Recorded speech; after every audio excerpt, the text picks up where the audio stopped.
పతంగుల పండుగకు చెరువులు ముస్తాబట. అభివృద్ధి పనులను పరిశీలించిన హైడ్రా కమిషనర్. హైడ్రా అభివృద్ధి చేసిన చెరువులను హైడ్రా కమిషనర్ ఏవి రంగనాథ్ గురువారం సందర్శించారు. హైడ్రా అభివృద్ధి చేసిన చెరువుల చెంత పతంగుల పండుగను పెద్ద ఎత్తున నిర్వహించాలని ప్రభుత్వం నిర్ణయించిన నేపథ్యంలో అక్కడ ఏర్పాట్లను పరిశీలించారు. కుకట్పల్లి నాలా చెరువుతో పాటు మాదాపూర్లోని తమ్మిడిగుంట చెరువు, అలాగే పాతబస్తీలోని బమ్రుక్ వుద్ చెరువులను సందర్శించారు. 3-4 రోజుల్లో సుందరీకరణ పనులు పూర్తి చేసి వేదికలను సిద్ధం చేయాలని లైటింగ్ ఏర్పాట్లను పరిశీలించారు. మొక్కలను విరివిరిగా నాటి చెరువులను సుందరీకరణ చేస్తున్నారట.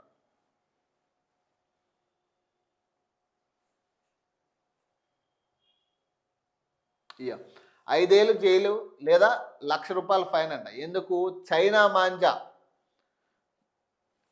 మాంజా ఇప్పుడు ఏదైతే పతంగుల పండుగకి సంబంధించి చైనా మాంజా చాలా ఘోరంగా అమ్ముడుపోతూ ఉంది. ఈ చైనా మాంజా ఎంత డేంజర్ అంటే ఇక అది పట్టుకున్నట్టుగా పీక తెగినట్టుగా ప్రాణాలు కోల్పోతారు ఇక. కానీ దాన్ని మరి విక్రయం చేస్తూనే ఉన్నారు. ప్రతి షాప్లో కూడా చైనా మాంజా అందుబాటులో ఉంది.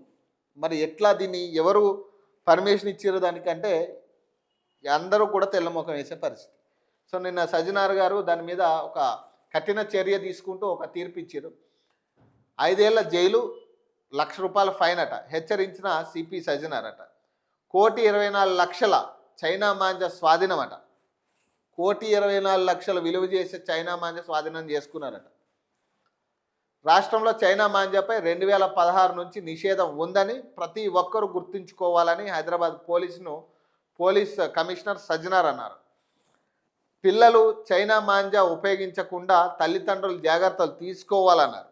నగర వ్యాప్తంగా సోదాలు జరిపి 1,24,00,000 విలువ చేసే చైనా మాంజాను స్వాధీనం చేసుకున్నట్లు తెలిపారు. బంజారాహిల్స్ ఐసీసీ భవనంలో గురువారం ఏర్పాటు చేసిన మీడియా సమావేశంలో వివరాలు వెల్లడించారు. అక్రమంగా చైనా మాంజాను విక్రయిస్తున్న వారిపై 103 కేసులు నమోదు చేసి 143 మందిని అరెస్ట్ చేసినట్లు తెలిపారు. చైనా మాంజాను విక్రయిస్తున్న కామర్స్ వెబ్సైట్లకు నోటీసులు ఇచ్చామని పేర్కొన్నారు. చైనా మాంజా వాడితే 5 ఏళ్ల జైలు శిక్షతో పాటు ₹1,00,000 జరిమానా ఉంటుందని అన్నారు. చైనా మాంజా గురించి సమాచారం ఉంటే డయల్ 100 లేదా స్థానిక పోలీసులకు ఫిర్యాదు చేయాలని సిపి కోరారట. అసలు ఆ చైనా మాంజా ఎట్లా ఎంటర్ అయింది అనేది కావాలి. ఇప్పుడు 1,24,00,000 విలువ చేసే చైనా మాంజా అసలు రాష్ట్రంలోకి ఎట్లా ఎంటర్ అయింది? 2016 నాటి నుంచి కూడా అది నిషేధంలో ఉన్న వస్తువు కాబట్టి మరి దాన్ని ఎవరు ఎంటర్ చేస్తూ ఉన్నారు? ఎట్లా ఎంటర్ అవుతూ ఉంది అది రాష్ట్రంలోకి? ఎవరు పర్మిషన్ ఇచ్చారు? మరి చెక్ పోస్టుల్లో మరి ఇవే కదా ఫస్ట్ మనం పట్టుకోవాల్సింది. అసలు నిషేధిత విషయాల మీద కదా మనం ఫోకస్ చేయాల్సింది. మరి ఎట్లా ఎంటర్ అయింది అది? రాష్ట్రంలోకి ఎట్లా ఎంటర్ అయింది అది? మరి దీని మీద మరి నిషేధం అని ఉన్నప్పుడు మరి ఎందుకు పోలీసులు దాన్ని ఎంటర్ అవ్వకుండా చూడాలి కదా? ఫస్ట్ ఎంటర్ అయిన తర్వాత అన్ని చోట్ల చిన్న షాపుల్లో కూడా ఇప్పుడు అది అమ్ముతూ ఉన్నారు. తెలియని వాళ్ళు చాలామంది కొంటున్నారు దాన్ని.